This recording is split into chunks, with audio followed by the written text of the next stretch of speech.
In my time serving in the U.S. Army, I came to learn a hard truth. The United States government is adept at keeping secrets. Some secrets, we were told, were for the protection of the American public and its interests. In the shadows of government operations, there were countless things, dark and deep, that the general populace was never meant to discover. As a soldier, I found myself perilously close to these hidden truths, poised on the brink of uncovering what was meant to stay buried. I remember my stint at Fort Campbell vividly. It was like stepping into a world shrouded in mist, where each choice led either deeper into the unknown or back towards the safety of ignorance. Here, reality and imagination blurred, fact and fiction intermingled, leaving one to wonder what to believe. They call it the fog of war, and I was engulfed in it. Those 23 months at Fort Campbell marked the most intriguing chapter of my life. Officially, my role was in communications, but a temporary transfer to the Military Police Division had me working night shifts as a security guard. Patrolling the quiet back roads and secluded stretches of the base provided a stark contrast to my usual days spent repairing antennas and radios. During these patrols, I encountered many strange occurrences. I remember one incident in particular that still sends shivers down my spine. I don't mean to sound disrespectful. I understand the need for secrecy in matters of national security. The government harbors countless secrets to protect not just Americans but our allies worldwide. Let me give you an example that still haunts me. One of the most closely guarded secrets of the U.S. government was the concealment of an entire city, Oak Ridge, Tennessee. Just a few hours' drive east of Fort Campbell, Oak Ridge's history is as extraordinary as it is eerie. Built in mere months during the 1940s, the government created this city from scratch, nestled in an isolated 60,000-acre tract of Tennessee wilderness. Oak Ridge was designed with a singular, ominous purpose: to house the thousands of civilian workers and their families who were instrumental in creating the atomic bomb. The year was 1942, and the A-bomb, a new weapon of mass destruction, was in development, a harbinger of the end of World War II. Oak Ridge was a critical component of the Manhattan Project, its existence shrouded in utmost secrecy. It was a city that didn't exist on any map, invisible to the outside world until the war's end. The thought of keeping an entire city hidden was almost inconceivable. I often wondered, what if a random hiker accidentally discovered Oak Ridge? What secrets would unfold then? As I patrolled the perimeters of Fort Campbell, these thoughts often occupied my mind. The night was my companion, and the secrets it held seemed to whisper in the rustling leaves and the distant howls that broke the silence. Each step I took felt like I was treading closer to truths that were meant to remain in the shadows, unseen and unspoken. I often pondered the ramifications if a private citizen ever stumbled upon a government secret as colossal as Oak Ridge. Imagine the shock and disbelief of discovering such a concealed truth. For most people, the urge to share such a revelation would be overwhelming. If a secret of that magnitude were to leak, the entire world would soon become privy to it. The consequences of Oak Ridge's discovery would have been catastrophic for the Manhattan Project and the war's outcome. I shudder to think of the lengths the U.S. government would have gone to keep it under wraps. Being that random hiker, lost and oblivious, would be a situation I'd never wish upon myself. But in the military, it's different. If a soldier like me were to accidentally uncover a top-secret operation, there's an innate understanding of the potential damage to national security and the peril to one's career for speaking out. We're conditioned to keep silent. I bring this up because, during my time at Fort Campbell, there was an incident where my fellow soldier, Corporal Lack, and I thought we might have stumbled upon something we weren't meant to see. Corporal Lack was a model soldier, professional, amiable, and he had a sharp sense of humor that surfaced at just the right moments. Despite his generally easygoing nature, Lack could sometimes be overly serious, a trait that would soon place us both in grave danger. It was a bitterly cold night in February of 1988, when Lack and I, while on our routine patrol around Fort Campbell, received an unexpected radio call. Our dispatch relayed a message from the Clarksville Police Department. They had received a 911 call about a small civilian plane that was seen flying low over the base's southern fence line. The caller believed the plane had crashed on the base, and since the local police couldn't investigate on military grounds, it fell to us. Given our proximity to the reported area, Lack and I were assigned to search for the downed aircraft. We were skeptical. Plane crashes were hardly a daily occurrence. As we drove around the base, weaving through less densely forested areas and open patches of land, we shone our truck spotlights into the darkness, half expecting to find nothing. But then, in one of the open fields, our lights caught sight of what indeed looked like a crash site. Approaching the wreckage with caution, Lack and I left our truck, flashlights in hand. We tread carefully amid the debris, wary of causing further damage or missing any potential survivors. In retrospect, I realize I should have radioed in immediately upon discovering the crash. But the overwhelming curiosity and the need to confirm our findings, along with the possibility of aiding survivors, drove us closer. The wreckage was emitting steam, visible in our flashlight beams. As we neared the main fuselage, scattered about 75 yards from the road and the tree line, a shocking realization hit us. This was no civilian plane. Before us lay the remnants of one of our own Apache attack helicopters. The absence of a fuel smell was perplexing, adding to the growing sense of unease that enveloped us in the cold night air.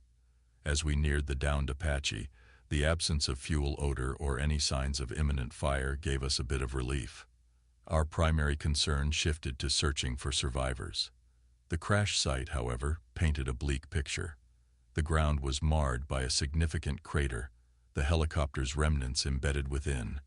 Its scattered pieces and detached rockets across the clearing told a story of a violent impact, likely bouncing and rolling multiple times before coming to a halt.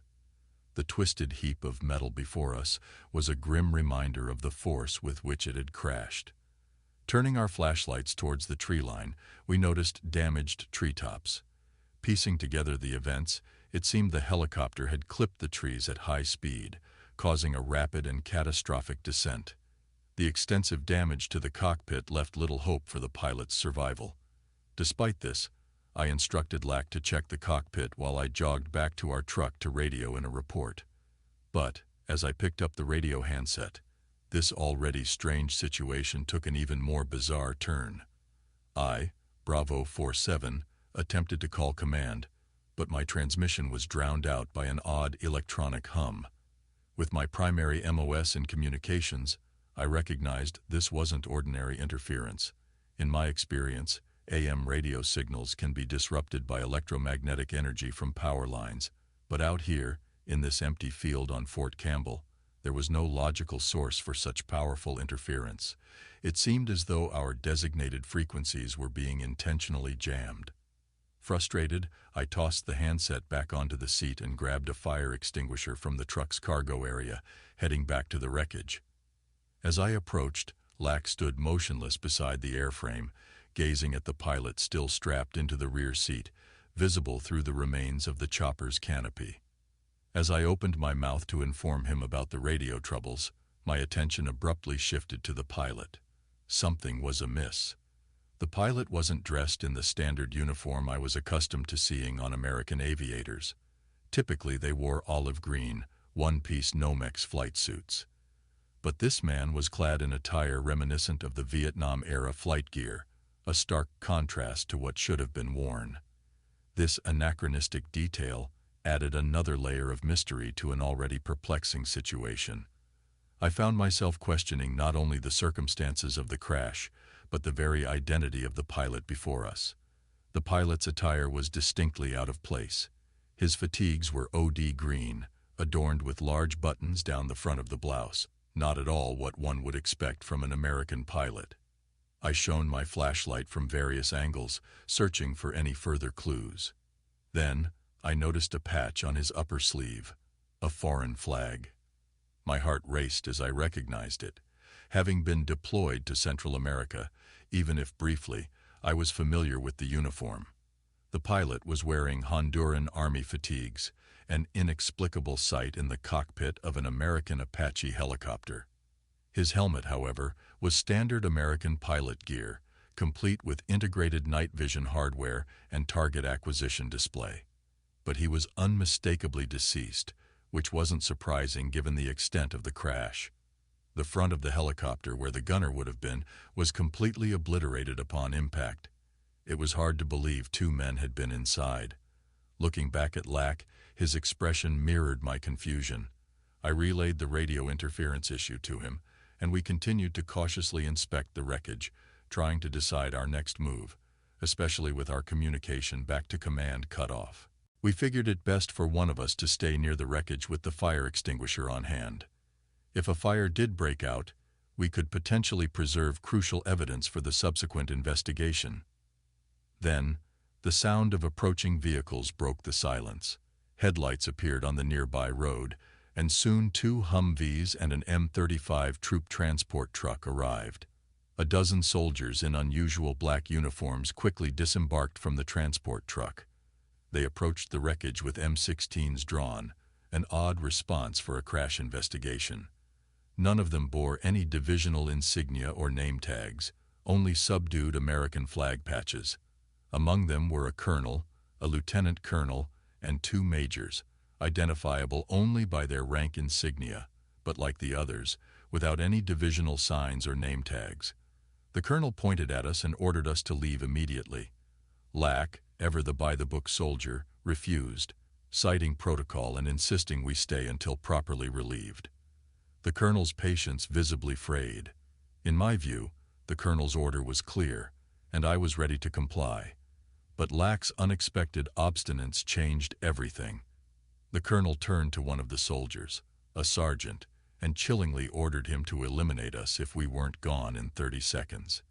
He then instructed the sergeant to dispose of our bodies along with the wreckage of the Apache. I couldn't believe what I was hearing. The gravity of the situation was suddenly all too real. We were in the middle of something far bigger and more secretive than we could have imagined.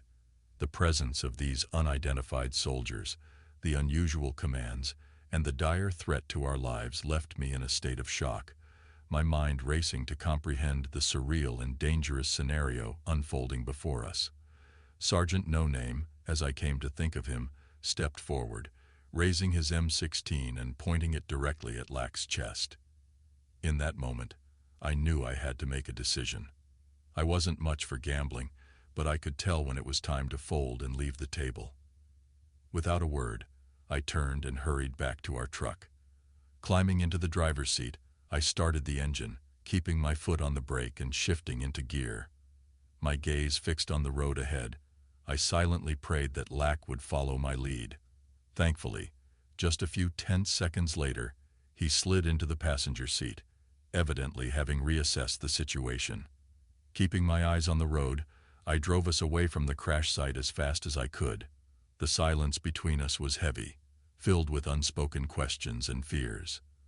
After some time, the radio crackled back to life, breaking the tense silence.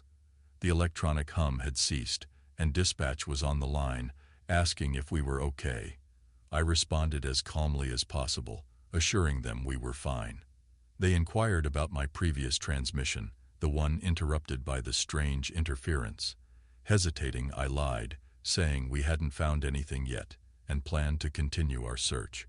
Hours later, back at the station at the end of our shift commander summoned us to his office. His demeanor was cautious, almost tentative. He asked if we had found anything in the woods. By now, I knew the value of silence in these matters.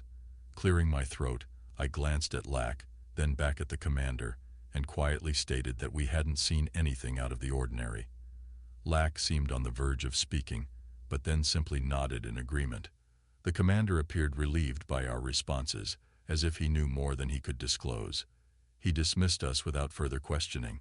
I didn't stop for food on my way back to my base apartment. I sat in the dark, the night's events replaying in my mind, wondering why such things happened to me. Sleep was elusive as I pondered whether the colonel would have actually followed through with his threat. Years passed, and as I started a family, I often thought about the bodies of the two men in the helicopter. Where were their final resting places? What were their families told? Did their remains, along with the Apache, just disappear into the abyss of classified government secrets? The presence of a Honduran soldier in the pilot's seat of the crashed Apache eventually made more sense to me. I learned that around that time, the Apache was being used to covertly train foreign pilots in the operation of U.S. military helicopters for specific reasons. On March 17, 1988, just a month after we found the crashed Apache, thousands of U.S. military personnel, including some from the 82nd Airborne Division, were deployed to Honduras for Operation Golden Pheasant. I had been deployed to Honduras myself, but that was in December of 1986, over a year before the official operation began. This revelation didn't provide all the answers, but it offered a glimpse into the complex and secretive operations I had unwittingly become a part of that night. In the late 80s, during my time in Honduras, my group was involved in constructing an airfield, likely in preparation for upcoming airborne operations. This was a time when the U.S.'s international policy, aimed at preventing the spread of communism, was still very much in play, especially in Central America. This policy had its roots in the recent Vietnam War, and now, after the 1979 overthrow of the Nicaraguan government, the U.S. was supporting anti-communist forces, the Contras, in their fight against the Marxist, Soviet-funded Sandinista government. Operation Golden Pheasant, while publicly presented as an emergency deployment readiness exercise and a simple joint training mission between the U.S. and Honduran militaries, seemed more like a covert operation ready for combat. Rumors were rife that Sandinistas were operating in Honduras, and American troops were there to push them out. Pentagon officials, however, maintained that our troops would avoid the border areas where the U.S.-backed Contra rebels were engaging with the Sandinistas. Following the rapid deployment of U.S. troops in Honduras in March, the Sandinistas swiftly withdrew, and our forces were pulled out by the end of the month. However, the U.S. government's support and funding of the Contras, especially the covert arms sales through Iran to bypass congressional approval, led to significant political controversy back home. This context might offer some insight into the crashed helicopter with the Honduran pilot and the peculiar behavior of that colonel, his unidentified soldiers, and even my own night shift commander. Yet, what I've told you doesn't encompass everything. There are still a few odd stories left untold, including one from my short stint in Honduras in late 1986. But before delving into that, let me share something even more bizarre that I witnessed at Fort Campbell. And as a side note, considering the theme of military aircraft mishaps, I'm reminded of my good friend Jimmy, a pilot whose Apache tragically crashed at Fort Campbell in 2018. Jimmy was a remarkably composed individual, never losing his cool despite the stresses of being a recon Marine. I remember a time when Jimmy, myself, and our recon team were deployed with the 31st Marine Expeditionary Unit. We were based out of Okinawa and traveled to the Philippines aboard the USS Peleliu in early 2015 for interoperability training exercises. These exercises aimed to build rapport between militaries, establishing relationships for potential future wartime collaborations. It's these kinds of experiences that shape a soldier, not just in terms of skill, but in understanding the intricate web of international military relations and the unseen, often unspoken consequences of such operations. Jimmy, with his easygoing and friendly nature, had managed to establish a solid rapport with Anglico, Air Naval Gunfire Liaison Company, attached to the MEU, Marine Expeditionary Unit. Thanks to his networking skills, he got my team attached to theirs for a joint training exercise with the Philippine Marines. That week was an absolute blast, quite literally. We spent it calling in air and artillery strikes, watching targets and old vehicles in a valley being obliterated. I recall vividly that was the week Jimmy developed a fascination with becoming an Apache pilot. The sight of these powerful aircraft swooping in and decimating targets sparked something in him. He was captivated by their raw power and precision. After the exercise concluded, we faced some logistical challenges. The journey to the observation point had been tricky, with one of our trucks getting stuck in the mud. Jimmy, ever the optimist, used the delay to sunbathe while the rest of us worked to free the vehicle. But the journey back to the FOB, Forward Operating Base, was even more memorable for less pleasant reasons. It was already dark and starting to rain when our ride, a Humvee, finally showed up. The vehicle was laden with rucksacks strapped to the sides, the canvas tarp removed to accommodate the extra gear and protect it from the rain. We climbed into the back and set off towards the FOB. What should have been a routine trip quickly turned uncomfortable. The smell of diesel fumes began to fill the back of the truck. In military vehicles, a hint of diesel isn't unusual, but this was overwhelming. I was seated closest to the driver's seat and leaned forward to ask them to roll down their windows for some ventilation. Surprisingly, they didn't seem to be bothered by the fumes. As we continued our drive, the situation worsened. The fumes became unbearable, and despite the air flowing in from the front, it did little to alleviate our discomfort. We resorted to covering our faces with rags, coughing, and gagging. Some of us even stuck our heads out from under the tarp, desperate for fresh air. I yelled back to Jimmy, who was near the exhaust pipe, asking him to check if there was a hole in it or something. The fumes were intolerable, and it was clear something was seriously wrong. The situation felt increasingly hazardous, not just uncomfortable, as we struggled to breathe in the toxic air.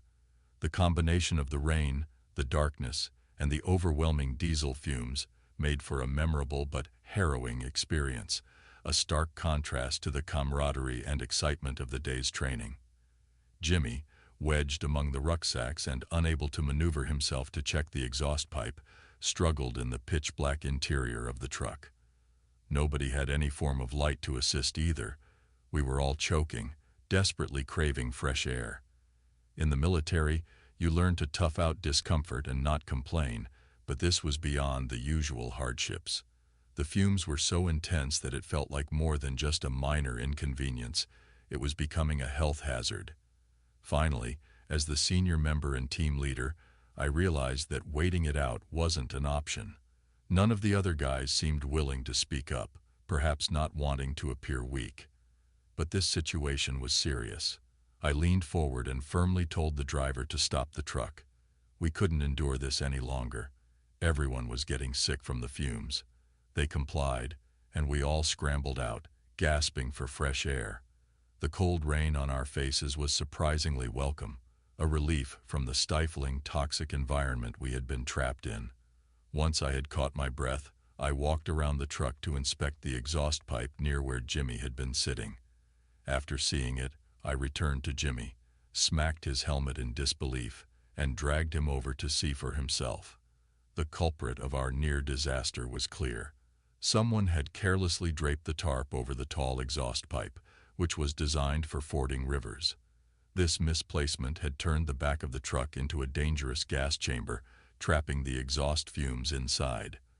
Frustrated, we decided to prioritize our safety over the dryness of the gear strapped to the truck. We pulled the tarp off the exhaust, exposing the gear to the rain, but ensuring we wouldn't succumb to carbon monoxide poisoning. It was a close call, a stark reminder of how quickly situations can turn perilous, even in routine circumstances. This experience was a lesson in speaking up when necessary, regardless of military stoicism. No one wanted to admit they couldn't handle the situation, but in the end, taking action likely saved us from a severe, potentially fatal incident.